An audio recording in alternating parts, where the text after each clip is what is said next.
nalalaman kaugnay nun.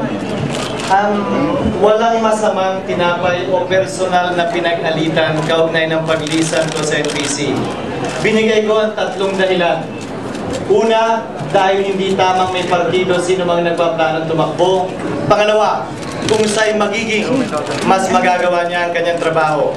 At pangatlo, para simulan ko ang tama at personal na pagdidesisyon kaugnay ng bagay na ito. Sir, you repeatedly said na ayaw mo lang nakakabot, pero matagal na sinasabi ng NPC na kayo yung gusto nila for president. What happens, sir? Meron bang pressure kaya sinasabi nyo na nakakabot kayo ngayon? Wala namang pressure, gaya na nasabi ko, wala rin namang hindi pinagkaintindihan. Hiling ko dun sa mga hindi nakaalam bago ako nagpasya ngayon, sana maintindihan nila yung aking desisyon kaugnay ng paglisan ng partido. Wala rin ako masamang pwedeng sabihin sa aking partido o mga kapartido. Personal ko lang talaga yung desisyon. Kailan mo, sir, nakag-desisyon na nagpaalam ako kagabi. Sir, Ina Sara, TV. Sir, how would you handle yung criticism that what you're doing right now is just another strategy to generate publicity? Hindi ko na masisisi na yun ang isipin ng ilang kritiko. Ito'y nilalahad ko lamang dahil ito ang plano at ito ang ginawa ko. Sir, may ano from RPNI. Sir, posible ka bang sumali sa ibang partido or with creator or party?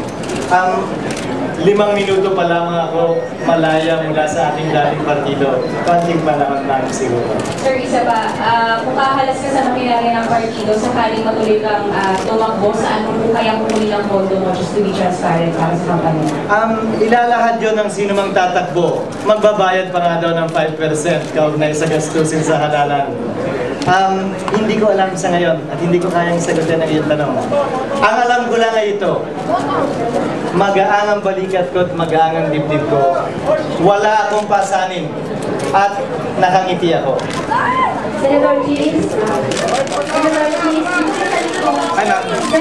I'm Rita Mianzo from Habang Newspaper. I'm just asking you, if ever po na mag-decide po kayo ng positively to run for president, ano po yung first priority or your first plan to be, para po sa kabutihan ng bansang Pilipinas po?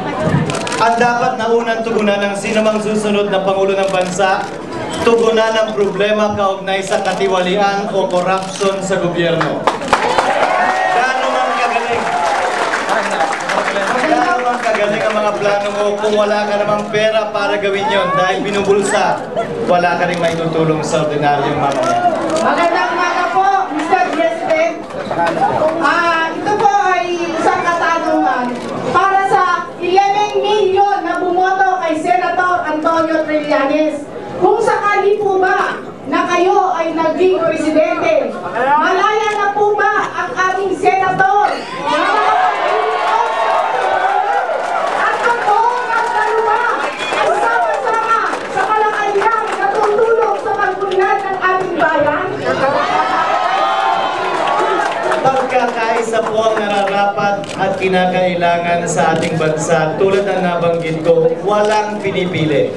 Sino man ang susunod na magiging Pangulo ng bansa, dapat bigyan hindi lamang ang Magdalo at si Senator Trillanes, kung hindi iba pang nakipaglaban lang naman, laban sa katiwalian ng pagkakataon, gawin ang pwede nilang gawin sa labas ng pihitan.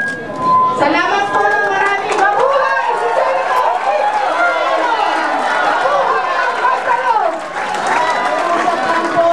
Pakiusap lang po. Nakikiusap po kami sa ating mga okay, bigyan natin konting space lang po. Pakiusap. Yes, ma'am. GDW po, Manila Standard. Sir, i-encourage, kung tuloy ka bang tatakbong presidente, encourage mo rin ba yung vice president mo? Kung sino man siya na magbitaw din sa kanyang partido? Malaya kung pinagdesisyonan nito, kung matutuloy at mangyayari yan, dapat malaya din yung pagdesisyonan yan. Hindi rin para idikta ko sa kanya. Last two questions. Senator, follow up. So, ibig sabihin po, kahit na may partido po yung Vice President nyo, okay lang po sa inyo. Basta't yan ang malaya niyang desisyon at basta yan din ang magiging malaya kung pagpili. Sir, good morning. Alexa po from Manila Times. Sir, kung hindi po totoo na ayaw ikaw po kay Senator Loren Legarda, kaya kayo nag-resign? Walang ganon. Walang ganon.